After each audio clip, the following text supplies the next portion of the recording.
Ministerio de las Dos Casas de Israel presenta a Bet Amidrash de Yeshua en Shalom, vamos a comenzar con la selección del día de hoy. Hoy vamos a ver un poco acerca de ayuno. Debido a que tenemos en puerta ciertamente el ayuno del 17 del mes cuarto, el ayuno del 17 de Tamuz. ¿Por qué hacemos este ayuno? Porque son las 3 semanas. Las 3 semanas que es llamado justamente, si vamos a Lamentaciones, capítulo 1, verso 3, donde dice, de ahí se saca, que es entre la angostura o entre las estrechuras.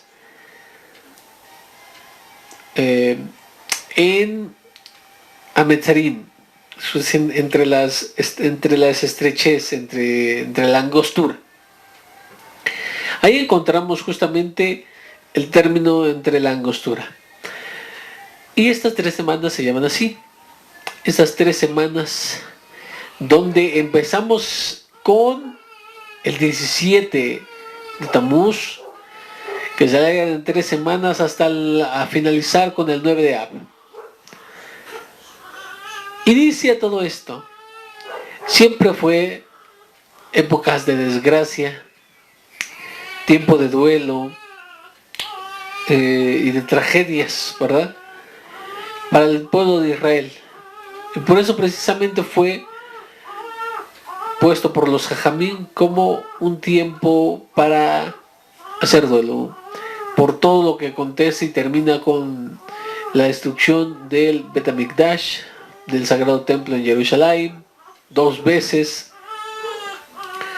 y que esperamos justamente la reedificación de un tercero.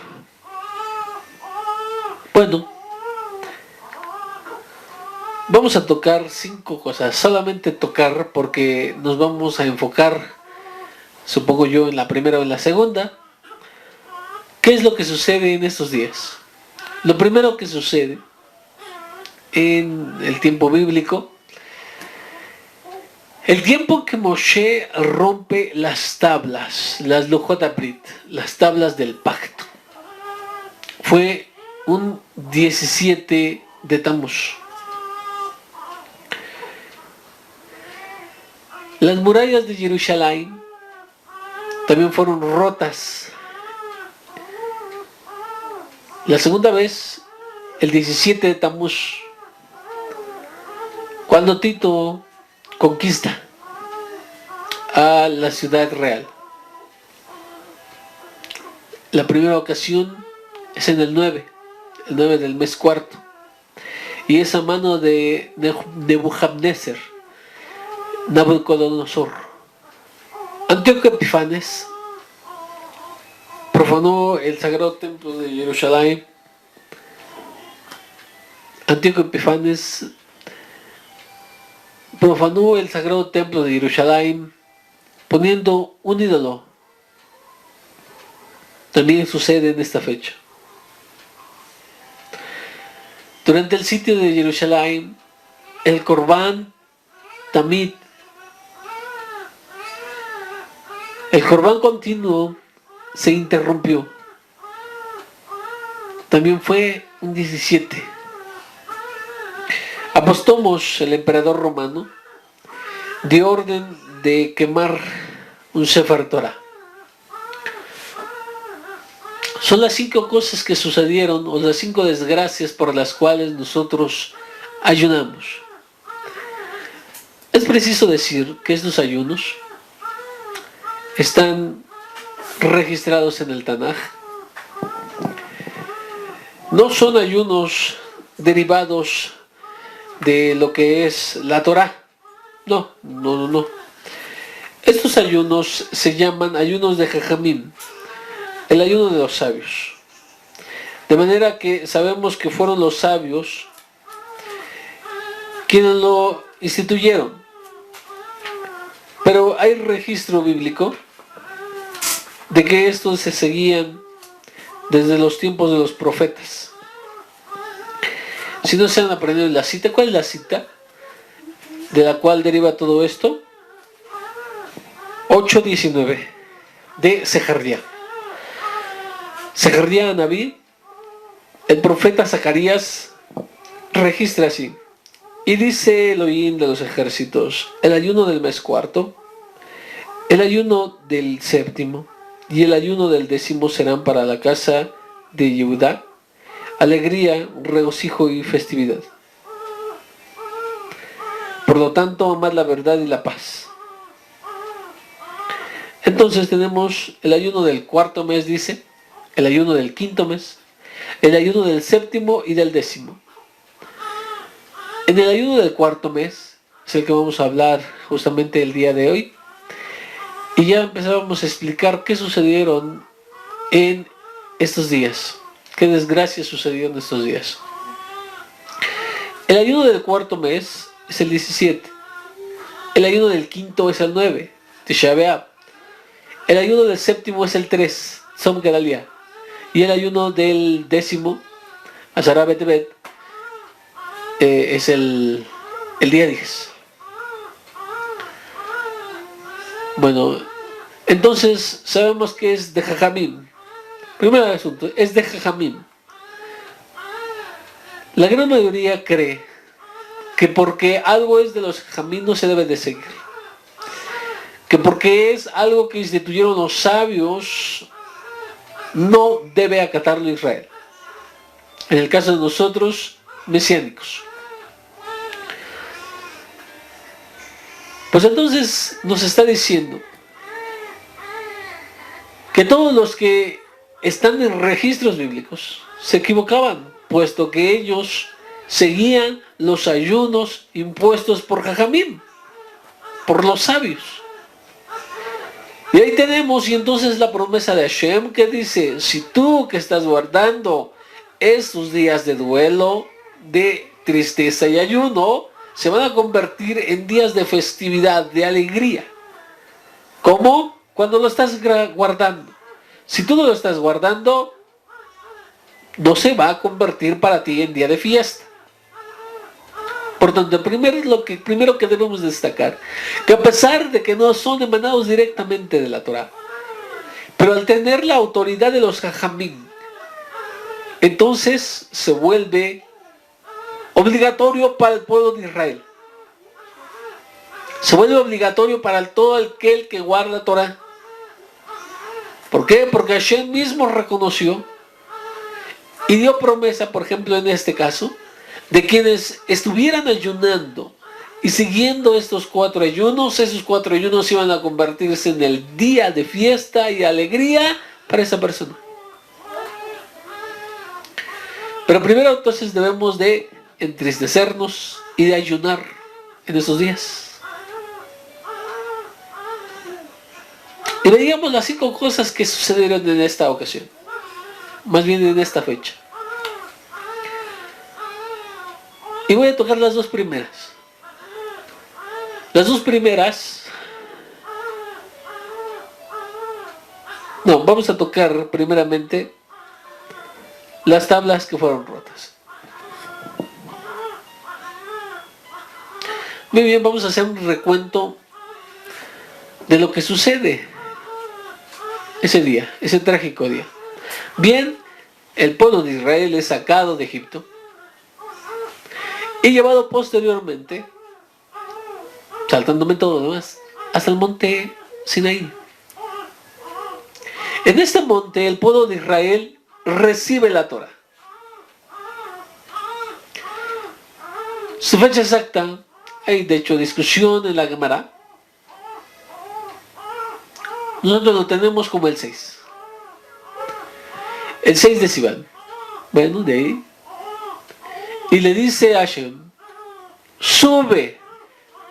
Bien. Que subiera al monte y él iba a entregar ciertas cosas.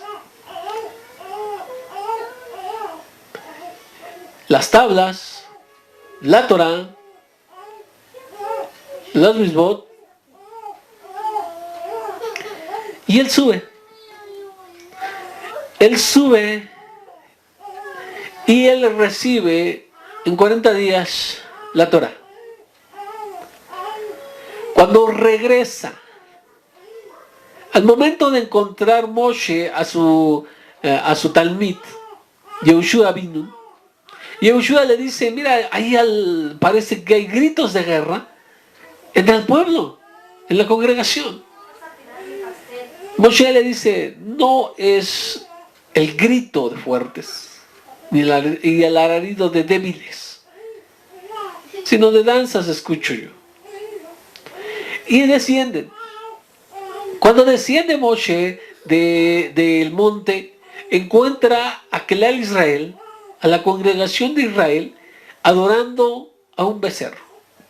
Este episodio es conocido como Geta Egel, el pecado del becerro. Bueno, este trágico evento que está registrado en la historia del pueblo de Israel, nos empezamos a preguntar muchas cosas. ¿Acaban de recibir la Torah? Son un pueblo muy elevado, como Jamín nos hicieron saber. De tal manera que todos tenían, dicen que hasta el más pequeño, hasta los más pequeños, y los siervos, las siervas, tenían el nivel de lo que podría haber alcanzado Yehezkel el Naví, Ezequiel, el profeta. Para escuchar la voz de Hashem. Y si hemos de decir algo, antes de continuar, la voz de Hashem debe evitarse el pensar, como el Rambam, Rabbi Moshe ben Maimon lo dice, que esta voz era una voz audible, sí, sonora. ¿Por qué? Porque esto le estaría otorgando, o se le podría otorgar indebidamente, corporidad, o es decir, un cuerpo a Hashem, lo cual es incorrecto totalmente.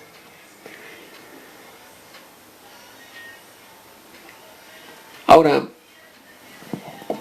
este pueblo tan elevado espiritualmente queda en un momento en el que justamente está junto con todos, está teniendo un momento que lo podemos decir de oscuridad. Este pueblo se encuentra ante una imagen, idolatría, Avodah Zará. ¿Qué pasa? ¿Qué sucede? ¿Por qué? Y entonces Moshe quiebra las Lojot Abrit. ¿Por qué quiebralas? Hay varias explicaciones de por qué quiebra las tablas. ¿Qué sucede? Si eso fue voluntad de Hashem, se preguntan algunos. Si no fue, ¿por qué no es castigado Moshe? Si lo fue, ¿cuál es el motivo entonces? Se trata de comprender varias cosas.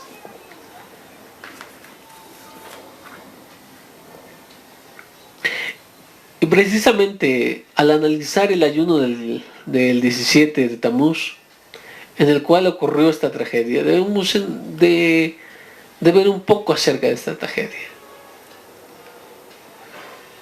En esa lección vamos a intentar probar que el pueblo de Israel quebró lo que escuchó y lo que se le dio en las tablas.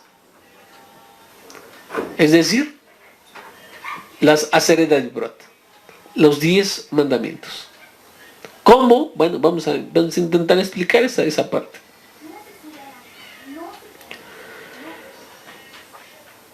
Y dice así, miren, si nosotros vamos a ir a lo que es ese pasaje, que justamente es lo que vamos a hacer, vamos a encontrar entonces detalles que nos van a decir cómo en realidad se quebraron estas mitzvot.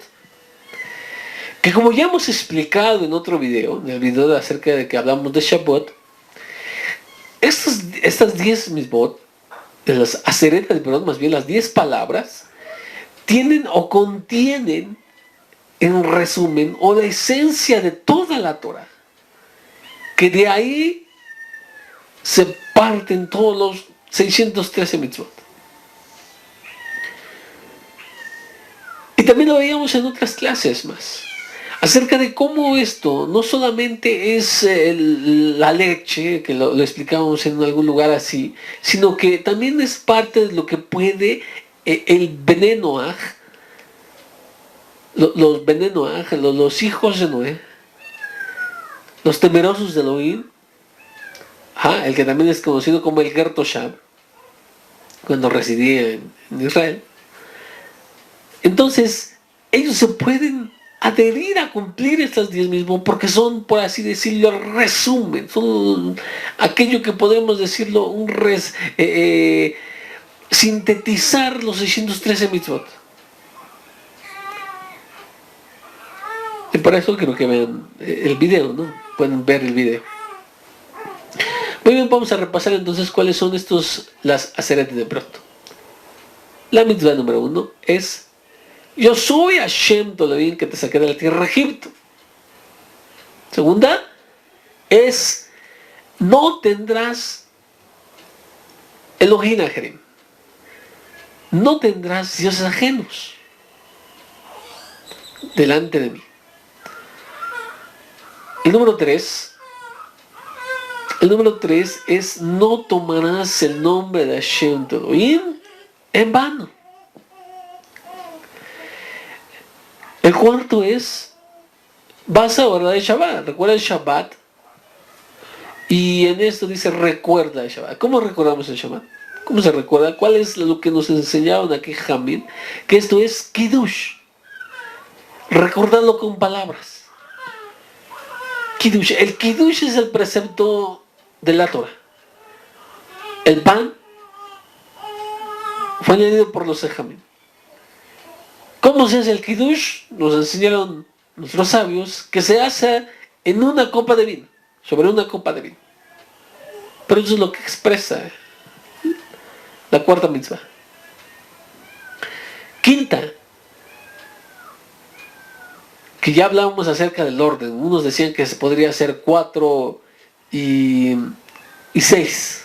4 en uno y 6 en el otro. ¿Por qué? Porque uno parece, en los primeros 4 parece hablar en lo que se llama Ben Adán Lamakom, entre el hombre y el eterno, entre el hombre y Elohim. Y el otro parece ser más Ben Adán Lajaberó, es entre el hombre y su prójimo. Pero, bueno, usualmente se le divide con 5. Este quinto mandamiento, esta quinta palabra, de no, ¿qué es el quinto mandamiento? El quinto de las aseret de Brot dice: honra a tu padre y a tu madre. Y este sirve como el vínculo, como la transición, como el puente para unir los que ya han pasado, los 4 que están anteriores, y los que vienen, los 5 posteriores. Este también sirve como una transición entre Ben Adán Lamakon y Ben Adán Lajabaró, entre los mitzvot que parecen ser más apegados a nuestra responsabilidad con Elohim y luego la responsabilidad con nuestro prójimo. Y de esta manera entonces llegamos al quinto. El sexto es: no matarás, más bien no asesinarás. El séptimo es: no cometerás adulterio. Una mujer casada. Octavo es: no hurtarás, no robarás. Específicamente aquí está hablando acerca no de robar un objeto, no de robar una pertenencia, sino de robar una persona. ¿Y cómo lo sabemos? Porque en Perashat Mishpatim ya fue enunciado acerca de eso. Entonces aquí la Torah no está repitiendo, aquí está hablando de robar una persona. Y bueno, ya hay varias explicaciones aquí.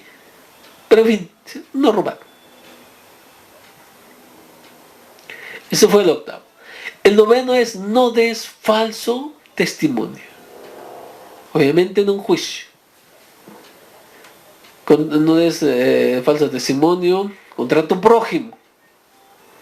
Y el último es no codiciar. Ya dice bueno, que ejemplos acerca del codiciar. Bien, entonces, ¿cómo vamos a ver que todo esto es lo que el pueblo de Israel rompe? En primer lugar, para no ir a las citas específicamente, pero bien recordamos el pasaje, bien recordamos, porque ya lo leímos varias veces al estudiar la parasha. Yo soy Hashem tu Elohim. ¿Qué hicieron con esto? Con el Het, más bien con el Egel, con el becerro, le dijeron, estos son tus dioses, es Israel. ¿Cómo? Pero ya las habían dicho, yo soy Hashem tu Elohim. Entonces inmediatamente quebraban esta parte. Quebraban la primera de las palabras, yo soy Hashem tu Elohim, al decir, estos son tus dioses. Está en el 32. Vamos a Shemot 32. En su verso 4. Que tomó en sus manos y fabricó con ellos mediante el buril un becerro de fundición. Y ellos dijeron, estos son tus dioses, oh Israel, los que te hicieron salir de la tierra de Egipto. Si lo que escucharon fue, yo soy Hashem tu Elohim que te saqué de la tierra de Egipto, ¿cómo lo quebraron inmediatamente? O no tendrás dioses ajenos delante de mí. ¿Qué hicieron? Formaron un becerro, lo adoraron. Entonces es tener un Elohim extraño, fuera aparte de Hashem, delante de Hashem. No tomarás el nombre de Elohim, el nombre de Hashem tu Elohim en vano, es el tercero. ¿Y cómo vamos a demostrar que lo rompieron? Bueno, aquí está también, en el verso 5 dice, y el propio Aarón construyó un altar para el becerro y anunció, mañana será fiesta solemne para Hashem. Espera. Si anteriormente estaban diciendo, mira, estos son tus dioses que te sacaron de la tierra, que estaban paseando al becerro, al Egel, estaban paseándolo. Entonces a este le dijeron, esto es tu Elohim. Ya rompieron la segunda palabra de no tendrás dioses ajenos, pero después toman el nombre de Elohim en vano y le dicen esto, es fiesta para Hashem. Tomaron el nombre de Elohim en vano. Al decir que era fiesta para Hashem, la abodá, ese servicio a el becerro. Cuarto, el Shabbat. ¿Cómo vamos a decir que entonces que rompieron el Shabbat? O cómo más bien poder decir que ese pueblo rompió esta parte de las aceras de Brot. Sí lo rompió. ¿Por qué?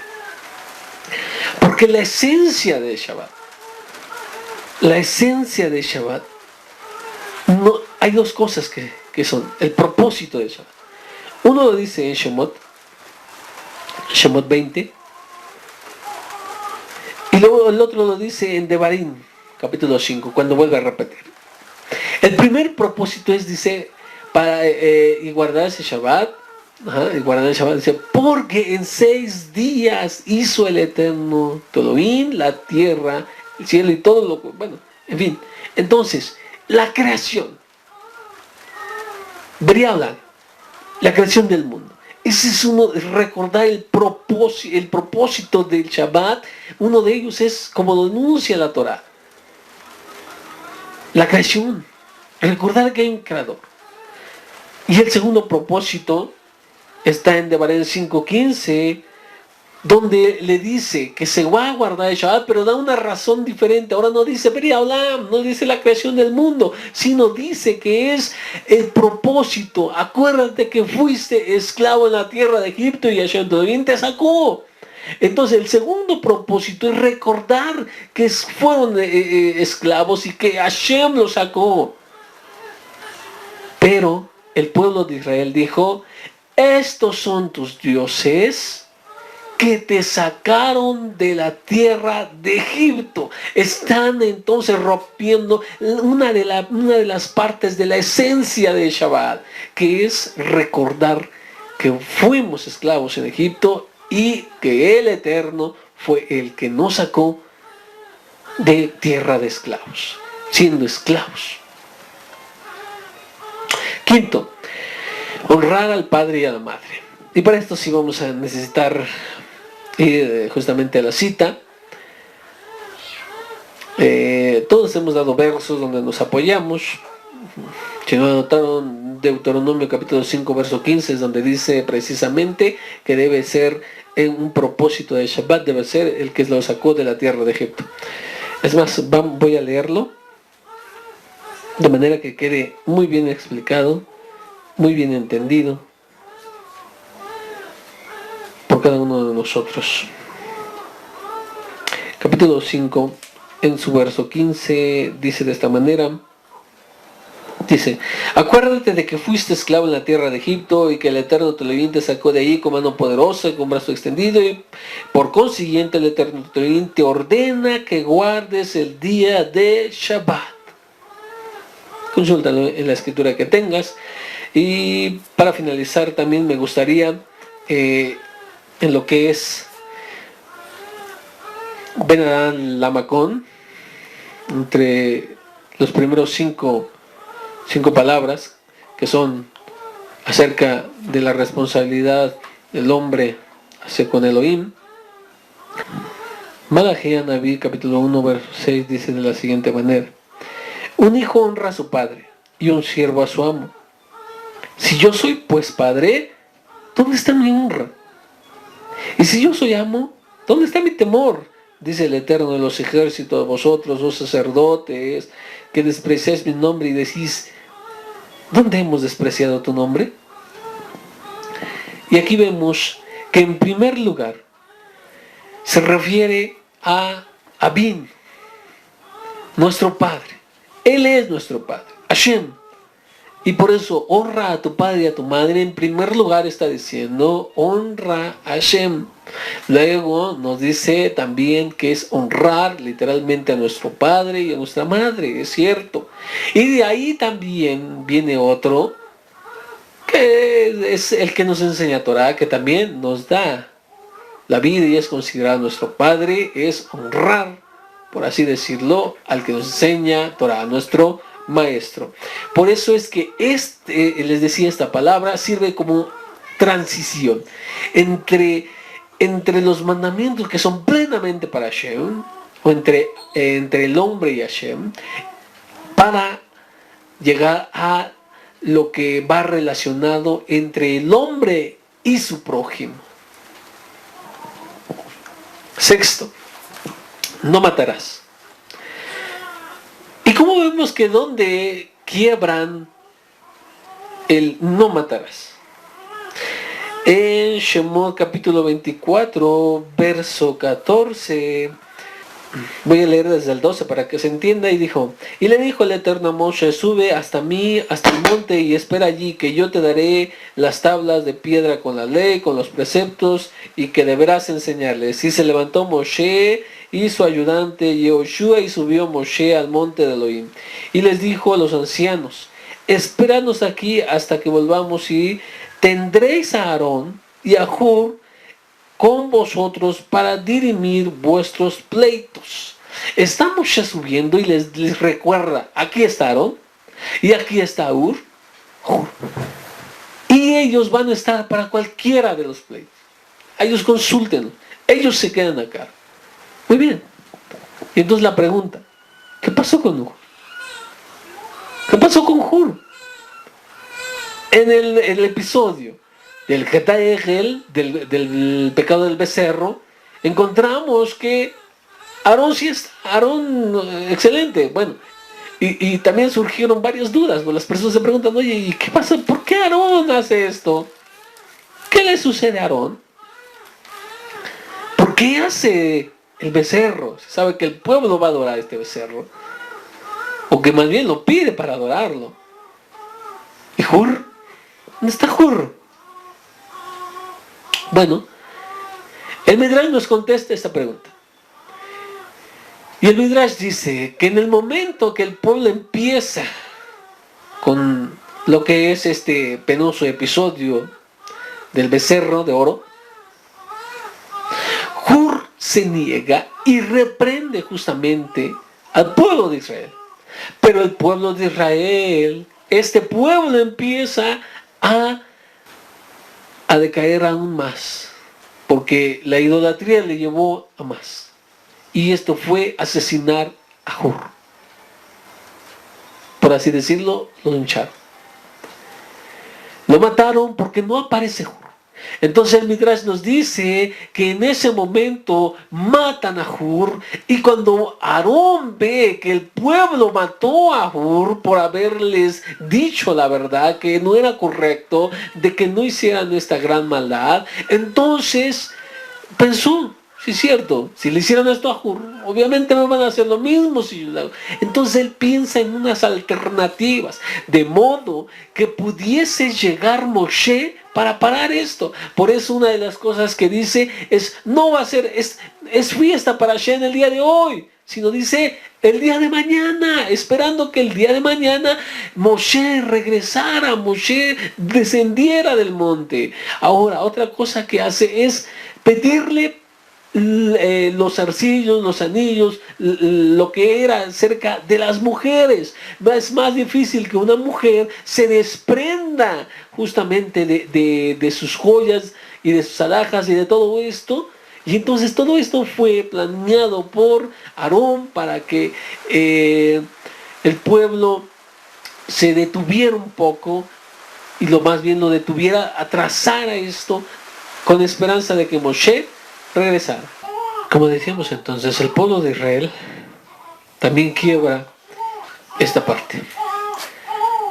No matarás, matando a Hur.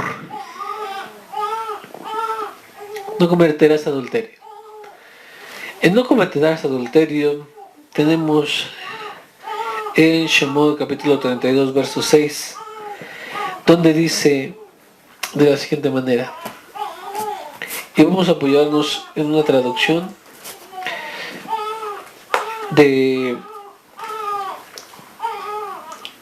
Humash Morderor 32.6. Dice: madrugaron al otro día y ofrecieron al becerro holocaustos y sacrificios pacíficos, y luego se sentaron para comer, beber y divertirse. En lo que el Humash Mordedor lo traduce en la última parte, dice: y se entregaron a la orgía. Empieza el pueblo a caer todavía más bajo, a degradarse aún más. Con todo lo que vemos, ya hemos visto, es palabra por palabra, cada una la van rompiendo.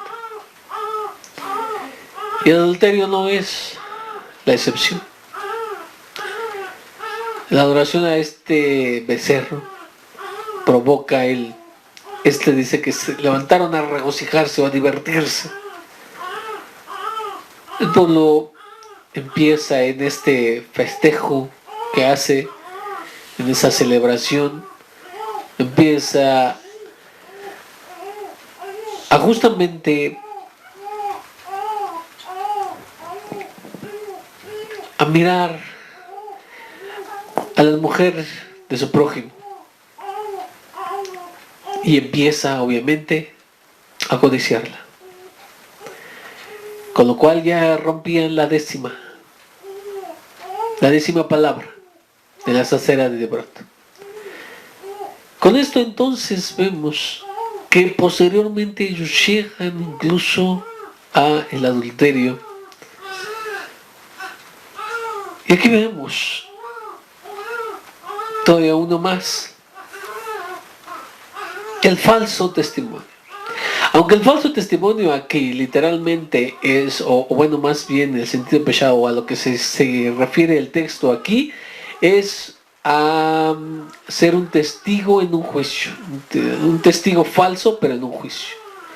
Muy bien, llega Moshe, y eso lo encontramos en el 32, pero en el verso 24, si no me equivoco. Cuando baja Moshe, y en el 24 le dice así, empieza a reprender justamente a Aarón, y le dice, ¿por qué has hecho? ¿Qué te hizo este pueblo que le hicieras incurrir en tan grande pecado? Eso está en el verso 21. Y en el 24 él dice, entonces yo les dije que me dieran el oro que tuvieran y que me lo dieran, y luego de echarlo al fuego salió este becerro. Entonces, ¿qué dice? ¿Qué está diciendo Aarón? Aarón está diciendo, en el momento que ellos me dieron, yo lo eché al fuego y ¡pah! Salió, se formó así. No, él dice la Torah que lo hizo con su buril, le dio forma con el buril, de tal manera que él está haciendo falso testimonio. No, con el peshá de la cita de lo que nos dice hacer, pero bueno, de todos modos es para que poder ver que de alguna manera ellos rompieron cada palabra que escucharon de Elohim. Increíble, tremendo. Ahora, ¿cómo es esto? Si estamos nosotros hablando de ayuno, debemos recordar lo que sucedió en estas trágicas historias que sucedieron justamente en la fecha del ayuno. ¿Por qué ayunamos? ¿Por qué ayunamos? Porque en este día se rompieron las tablas. Es otra manera de decir, ¿sí? Que nuestro pecado de que la Israel, de la congregación de Israel, el pecado del becerro de oro, con lo cual quebraron todas las aceredas de Brot, fue por la causa por la que se quebraron estas lujot. ¿Sí? Entonces fue la causa de que se quebraran las lujot. Hay varias explicaciones acerca de esto, pero quisiera recurrir solamente a una. Bien sabemos que toda hatuna, toda boda, se realiza conforme a algunas cosas que se vieron el día de Shavuot, en la entrega de la Torah en Har Sinai, en el monte Sinai. Tenemos entonces que se hace la jupa, porque el monte estaba cubierto por una nube. Era la jupa. Bien sabemos de que la Israel es ahora la novia. Y Hashem es el novio. ¿Qué sucede entonces? Que precisamente el día de la boda, la novia se fue con un hombre extraño. Lo que queremos decir es que justamente el día de las bodas, o lo que dura la boda, la Hatuna, el pueblo de Israel comete idolatría, equivalente a adulterio. ¿Quién es Hashem? El esposo. ¿Quién es la esposa? Que es la de Israel. Y entonces, por eso nos ponen este ejemplo, Jamín. El día de la boda encontramos a la esposa con otro hombre. ¿Qué hace el amigo del novio? Este es Moshe. ¿Qué hacemos si en el momento que vemos, en el preciso día de la boda, vemos a la esposa siendo infiel? Y nosotros somos los que vemos esto, los que presenciamos esto. ¿Acaso no vamos a reprender a la esposa si la esposa es familia mía? Moshe era del pueblo de Israel. Entonces viene viene Moshe con las Lojot Abrit, las tablas del pacto, viene con estas en mano y sabe muy bien que esta es la Ketubá, es el contrato matrimonial, por así decirlo, entre Hashem y el pueblo. Y entonces viene, pero encuentra a todo el pueblo perdido en idolatría.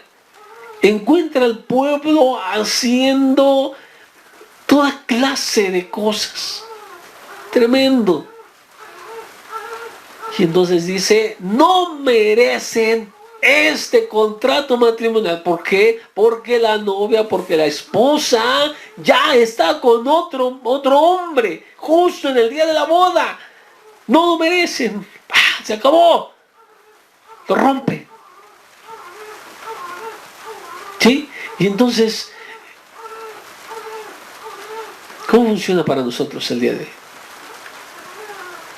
Nosotros no estamos exentos y todavía somos parte de Kelal Israel o de la esposa. Seguimos siendo parte de Kelal Israel y somos parte de la esposa. Entonces, en este día de ayuno nos afligimos. ¿Por qué? Porque el pueblo de Israel quebró todas estas palabras, las 10 palabras del pacto, quebró todo el pacto, y con el becerro, su idolatría es equivalente a que una esposa fuera infiel justo en el día de la boda. Nos recuerda a nosotros lo infieles que somos, lo infiel que somos hasta el día de hoy. Entonces, en el ayuno debemos nosotros afligirnos, buscar teshuvá, que es una de las cosas que trae el ayuno. El ayuno por sí mismo no trae algo mágico. No es un paso de que, bueno, ayuno ya, rectifico mi camino. No. El ayuno solamente nos va a servir para que quitemos la idea de lo material, para dedicarnos enteramente a lo espiritual. Esto es, y nosotros nos enfoquemos en la teshuvá, en el regreso a Hashem. Y reconozcamos que al igual que toda esa generación, cada uno de nosotros está haciendo aproximadamente lo mismo.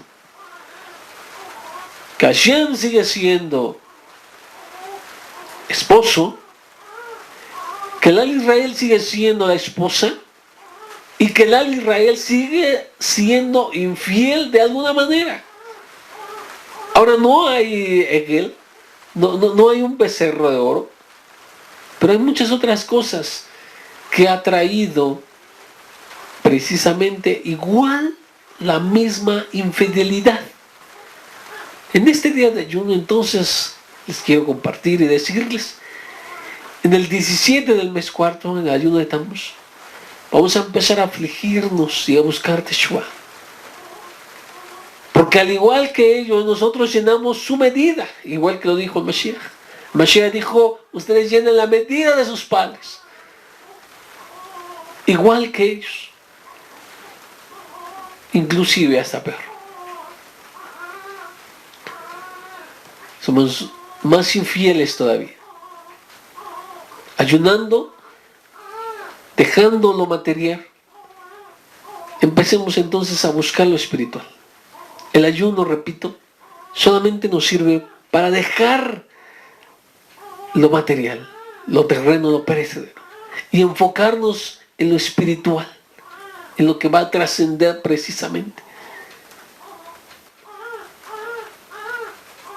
En una aplicación, una forma.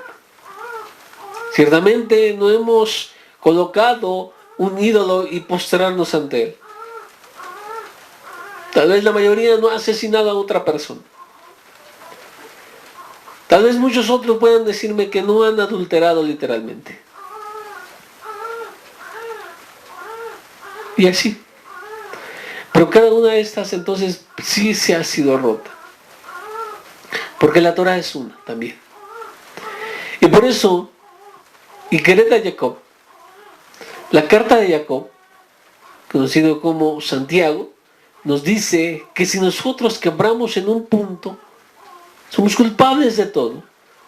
Porque de una manera, al romper uno, estamos rompiendo toda la demás. Porque es una sola. Esto nos da los mensajes, que es las Lujot. Las Lujot, como vuelvo a insistir, es un resumen, que es como toda la manera de condensar en 10 enunciados, en 10 palabras, toda la Torah. De manera que cada uno que rompa una parte de aquí, está rompiendo a esta y a todo lo que viene detrás. A todos los detalles y a todo lo que se ramifica y lo que se desprende de.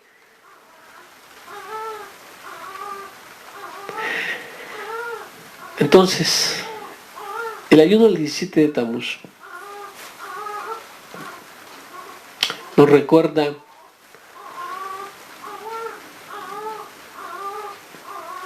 el Hedda Egel y el que fueron quebradas las Lujot Abrit, equivalente a nosotros, como ya le he dicho, como lo traté de explicar de manera que ustedes me pudieran entender, que fue por la infidelidad de Israel y que esto lo llevó a romper en esencia o literalmente cada uno de los 10 enunciados que escuchó por boca de Hashem. Y debemos entonces saber que hemos roto mucho. De igual manera, en este día entonces aflijámonos, busquemos la Teshuvah, busquemos volver al Eterno, busquemos rectificar nuestro camino, mejorar.